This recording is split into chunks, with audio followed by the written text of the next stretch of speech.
Win big with new DRF All Access past performances. With one best-in-class product, you now get all three past performance formats. Go to DRF.com and use coupon code ONEFREEPP for a free single card today.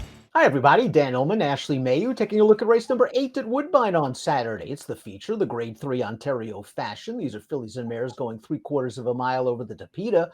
Before we take a look at the field, remember the deal for DRFTV viewers, 10% off all DRF past performances. Shop now by accessing the QR code on your screen and use the coupon code DRFTV10.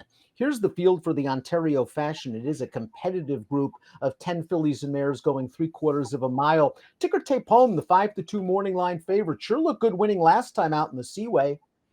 Yeah, this is going to be an interesting event for a couple of reasons, Danny. Of horses coming in out of turf events or maybe cutting back in distance or just a couple of starts now in 2024. So a little bit late for some of these horses to get started. And then I think there's some wild cards. You don't know what the number 5 Beauty of the Sea is going to do, whether Joe Orsino and the Connections go for Keeneland, they go for the spot.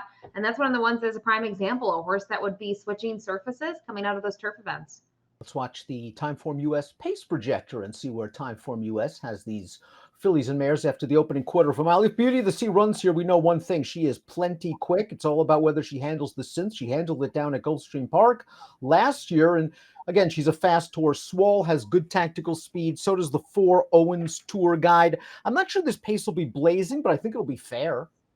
Yeah, I think it'll be honest nonetheless. And I think looking at some of the others in here, some of the forward types towards, say, the outside of the starting gate, they're coming out of longer races. So they're going to have to learn to adjust. And a big thing, though, what'll happen is if the 5 Beauty of the Sea doesn't go, I think that's where this will get updated. And then I think the pace projection might be a little different. I don't see Swall necessarily having things go her way, I should say, on the front end. Love to shop the number 6 as the fastest Timeform US late pace rating. She was on the lead off the layoff last time out. I won't be surprised at all if she reverts to these late kicking tactics. The 1 is Star Candy, and she is a tactical sort coming off of a nice victory in a 3rd level allowance race going 6.5. Now that race was on the turf, but she's performed well on synth in the past. She's a solid contender in very good form for Cassie.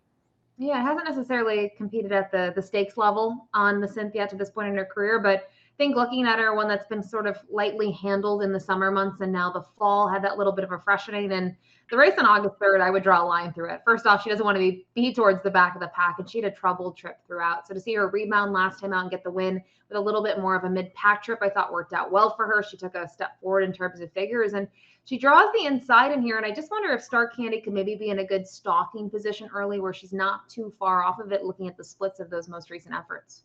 Blind Spot, the number 2, is a stakes winner over Gulfstream's Tapeta, going 2 turns in 2022, but perhaps she's found her niche as a sprinter. Here's her most recent start, going 3/4 of a mile at Woodbine. 2nd level allowance race, and she parked herself in a good spot early. She moves to the outside. This is a very comfortable victory. Very easy victory. And obviously she's going to take a step forward here and going to need to. This is going to be deeper waters for her compared to the effort that we're looking at here on August 31st. But her last 2, she's really made a bit of an improvement. And I think part of it is maybe the rides that Kevin Nichols has been able to give her, where she isn't necessarily as forward as she was in the 7/8 event in July, or she's not as far back. It really seems like in these last couple, they've jived well, and she's getting trips where she's able to save some ground and settle early and then make one move. Number 3 is A Game, and this is a very lightly raced 5-year-old mare, but perhaps the Connection's patience is starting to pay off. She returned off of a lengthy layoff last time out, going 3/4 of a mile, but showed no rust. She sat off the pace. She rallied well. She's hoping for some speed, or at least she's hoping the Beauty of the Sea runs here, because I think she's a little bit pace dependent. I know she's been close in the past, but I think her very best races come when she's out of it. Yeah, I mean, kind of looking at her win last time out, or even her prior win to that at the 7/8 distance, were races where the pace unfolded. She was comfortable and just made the one late run and ended up being the best in both of them. Now, you mentioned kind of patience has been key with her. I think she's found herself in a good barn for that. Josie Carroll is able to have these horses ready to roll with breaks often, and is just patient with her runners. A 5-year-old mare who's lightly raced. And I think this is a good sort of test for her. At least she has the good Tapeta form, where others maybe a little bit more questionable on the surface, but her figure is still down. They're a little light against this group. The number 4 is Owen's Tour Guide, and she is a very versatile Ontario bred. She rallied from off the pace last time out and looked good doing it, going 5/8 of a mile against fellow Canadian breds. But she's also graded stakes placed against open company. She placed in the Hendry on the Synth, going 6.5, and she did so in front running style. I think she's going to be a little bit closer to the pace this time around. She really fired home well last time out.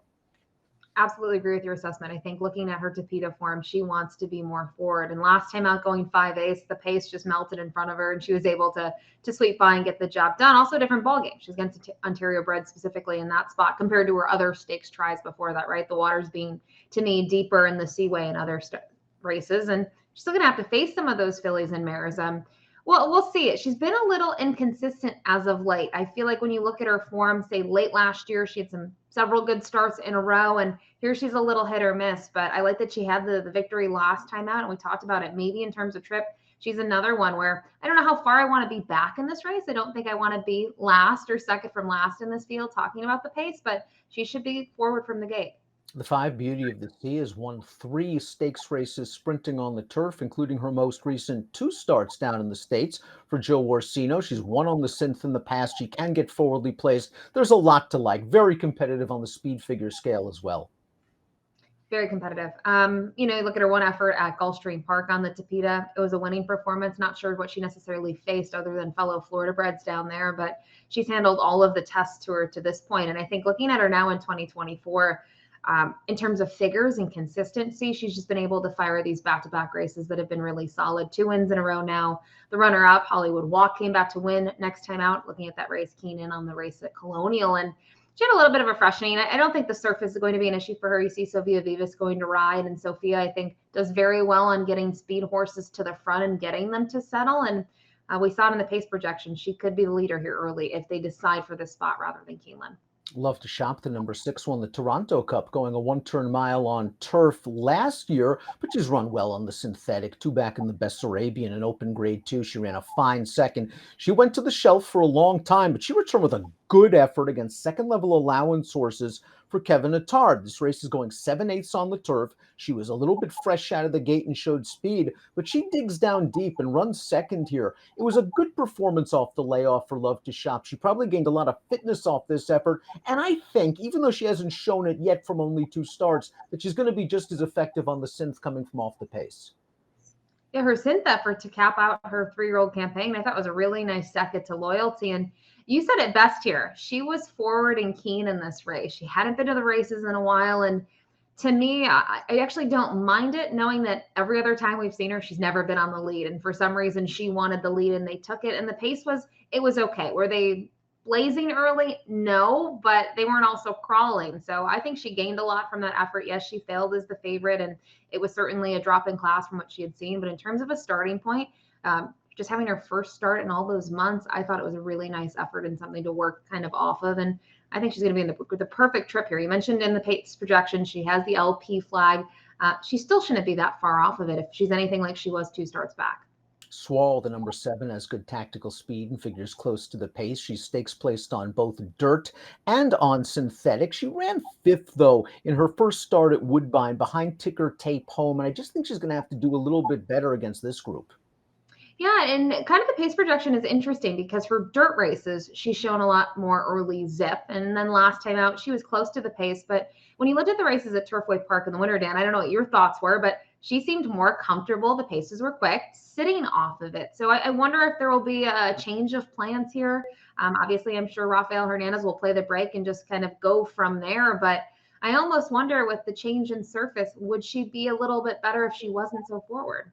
Tripolina, the number 8, is a really good price on the morning line, 20-1, considering that Attard has treated her like a good horse since day one. After she won her debut, they threw her in against the boys, going 7/8 in the display. She was favored that day, and she won very, very easily. Unfortunately, she's campaigned lightly since then, only 2 starts, both in routes. Maybe turning back to a sprint is going to be key for her, but she's going to need a little bit of pace. Yeah, and I think her return to the races, it was fine. I think it really flatters her simply in front's performance in that event and what she's gone on to be able to do, and winning the grade 2 event at Kentucky Downs in very impressive fashion. I think when you look at this runner specifically, she faced pretty nice turf fillies last time out in mares, and maybe it's not her preferred surface. It was her first time over it. We didn't see kind of the late punch that we usually see for her, but another one when you kind of make the comparisons to the Kevin Attard runners, they just have that one start. There's a ton of upside. Ticker tape home, the number 9, has really looked good since returning home to Woodbine for Cassie, winning her last 2 starts, including this race in the Grade 3 Seaway. She's just cruising in behind horses, turning for home, and you just got the feeling all Patrick Husbands needed was to find a seam. He's going to find it right here, and ticker tape home does the rest. This is a very visually impressive performance. She got a figure 4 at 89, and she's done it going 6 furlongs in the past on turf. She's been in really good form. You mentioned coming back to Woodbine. I think another thing is getting away from 5-Ace at Gulfstream. I don't think 5-Ace really suits her. I think they go too quick early on and they still have something left, where at 6 furlongs, where we saw last time out at 7-Ace, she just seems more comfortable to be able to rate, be a little bit closer to the pace, and then make the move in the final stages. And can't fault her races at all over the Tapeta up at Woodbine. She's always been against salty competition. I think probably on paper, she's arguably the horse to beat. You mentioned Patrick Husbands just kind of has to steer her, and he likely had the option between this one and Star Candy. So I think that says a lot as well. Wrote Town is the number 10 for Attard, making her 3rd start of the form cycle while cutting back in distance. It is worth noting that her most recent sprint race resulted in a victory, although that was against condition claimers over the Tapeta at Gulfstream. I thought she wasn't disgraced in the Trillium off the layoff. She hopped up at the start, missed the break, had to pull along the inside while very eager. Last time out, tough outside post position, going 2 turns in the Ontario Matron, taking back off the pace this time around for Wrote Town, but I think there are some class and distance issues she has to address. Absolutely. She's got to cut back significantly, and it's not like something we've seen in the last almost a year. You got to go back to early January to find that race that you're talking about, and it was against Lesser. I agree with what you said, though. The Trillium, I thought, was an okay effort in terms of a starting point, but I would have liked to seen her take a step forward next time out, and maybe the post worked against her, but she really just was keen and then backed out of it. And I think, Fashionably Fab ran one heck of a performance to win that race, and even Elysian Fields running second. Maybe this group isn't the same level as that field, in my true opinion, but she's really going to need to take a step forward. And again, I keep on talking about Kevin Attard's got other stablemates in here that have that chance to prove something second off the layoff where she was unable to do so. Let's take a look at our top selections for the Grade 3 Ontario Fashion. It's race number 8 at Woodbine on Saturday. You're going with Love to Shop. I think that was a nice fitness builder last time out. She does have a strong kick. And as you said, she's tactical. She is. I'm just hoping it comes down to getting the right trip for her and the surface switch. I don't mind her turf effort at all. We talked about her being on the lead, which was a little odd for her just because we hadn't seen it at that point in her career, but I think she gained a lot out of it and loved her performance late last year at the 7-Ace distance. So excited to see her at a 1-turn distance back on the Tapeta. And I just thought, honestly, Dan, she's going to offer a little bit more value than Ticker Tape Home, who I said is probably the horse to beat. Yeah, I agree she's the horse to beat. She's just been in such good form, and she won so easily last time out, albeit with a good trip. We'll see if she can stay within range, cutting back to 6, but I'm expecting her to charge in the stretch. I really respect Love to Shop as well. Ashley's going 6-9, 2-5. I'm going 9-5, 6-1. It's the Ontario Fashion, the feature at Woodbine on Saturday. Best of luck. Hey, let me give you a hot tip. If you liked the content that you've seen before, click on the like and subscribe button right here. And of course, for more DRF videos like Race of the Days, stakes previews, click on the videos right here.